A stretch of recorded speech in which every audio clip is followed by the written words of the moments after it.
Hey everyone, I'm Paul, and I'm with the Dicey Review.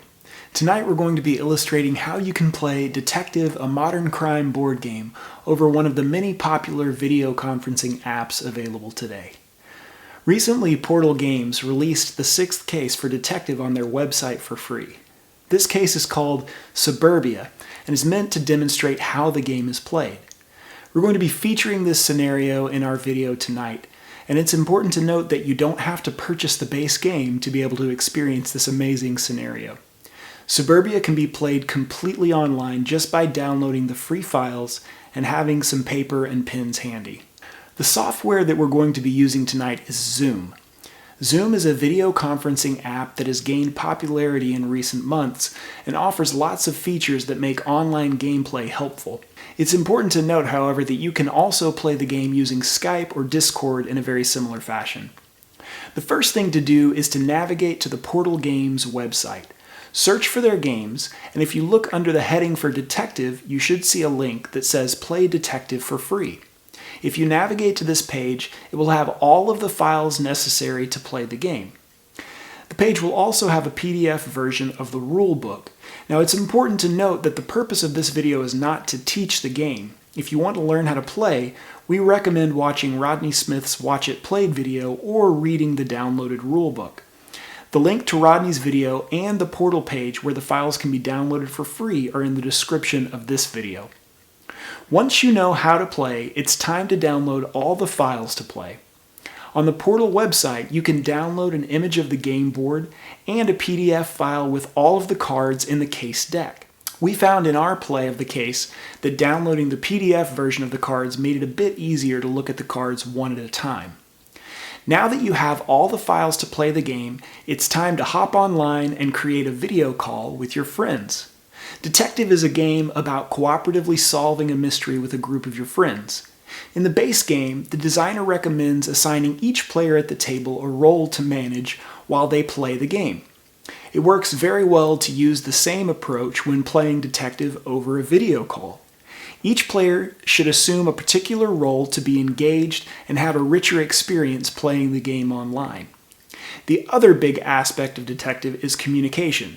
And this aspect of the game shouldn't change much when playing over a video call. It's still very important for players to discuss the case and put forward ideas. If one player has the components for the base game, then it can be helpful to have one player manage the game board, moving the marker to different locations and moving along the time tracks.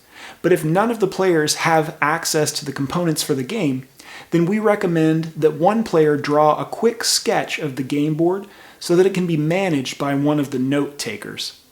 This sketch of the game board can be very simple, a piece of paper with some generic cubes to move around.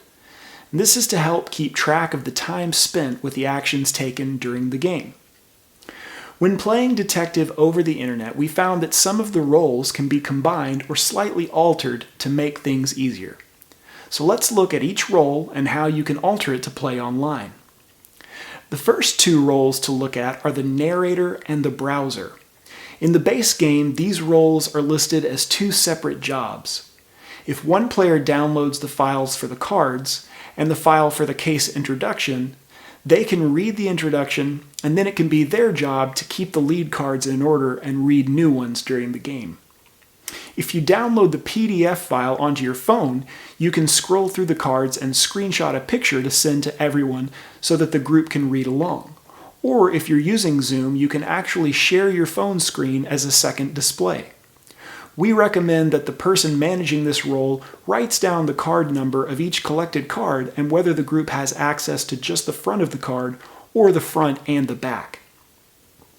The next role to discuss is the techie. In the base game, the techie is responsible for browsing the internet and logging in and making entries in the Antares database. This role can be managed in much the same way as at a table. One of the players simply needs to have the database open while they're playing. And finally, the remaining players can be note takers and fact checkers. These are two separate roles in the base game, but when playing online, it can be helpful to have multiple players taking notes and comparing information throughout the game. If you're able to, using a shared Google document to take notes can be helpful as well. Every player can write on the document at the same time, and it might be helpful to assign each player a specific text color so you know who's typing. And as I mentioned earlier, it might be helpful if one of the note takers sketches up a quick drawing of the game board and manages this as the game is played. It's not mandatory to play, but we found that having a physical representation of the board made it easier not to miss time that was spent or lose track of where the group was. Other than making these changes, the game can be played in much the same way as if you're sitting at a table. Each player can contribute and communicate to catch little details or unravel threads that lead players to solving the mystery. The Suburbia scenario takes 60 to 90 minutes, and it's a wonderful way to play games while socially distancing. It's also important to note that with a few slight changes, this method can be used to play the base game online as well. So call your friends, schedule a time, and have a wonderful evening solving mysteries. Thanks so much for watching, and until next time, we'll see you at the table.